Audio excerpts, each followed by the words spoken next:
When I started history, about the same time, my grandmother was starting to get Alzheimer's disease, and I began to realize that so much of what we think we are is tied to our personal stories. And when my grandmother's personal stories began to change as a consequence of her disease, who she was radically changed.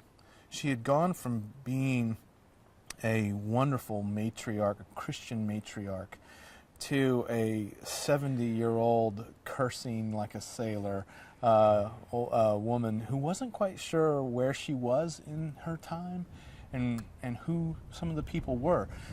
That really drove home to me how important identity is and the stories that we keep, how important those are to framing ourselves and what we think of ourselves.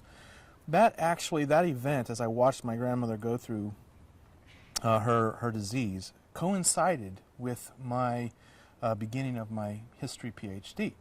And so my own study has always been about identity, the stories that people were telling about themselves, about the British Empire, about their religious beliefs, and I'm keenly aware of that in myself as well.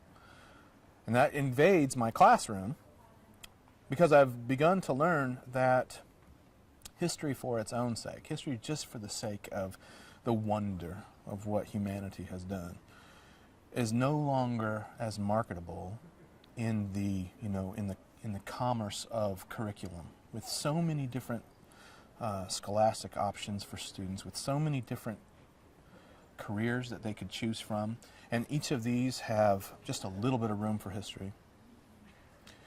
History for its own sake is losing in that marketplace. But if I can drive each one of my classes to emphasize that something that happened 500 years ago still matters to you as an individual, to your personal identity, or what's it mean to be an American based on these last 200 years? What's it mean that there was slavery or women's fight for the right to vote? A glass ceiling, something like this. If I can bring some of these stories into my classroom and not make them stories for their own sake, but stories about identity, then I think I have made history more compelling and more marketable. The most important thing right now, I think, is the complex of identities that globalization has brought to all facets of history around the United States and Europe, and I would guess across the globe.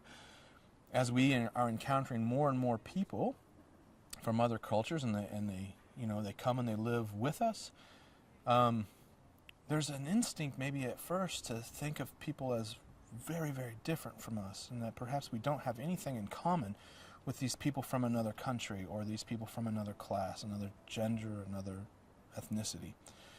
But as we begin to look at some of the shared stories that we have, or the different ways that our histories have come together, we begin to find people aren't so different from us, actually, that there's a kindred spirit there we could have if we wanted, and there's a familiarity of what it means to be a human. All of that can be captured in history if you tell it in a way where it's discussing identity. And so I think that's why it's especially relevant.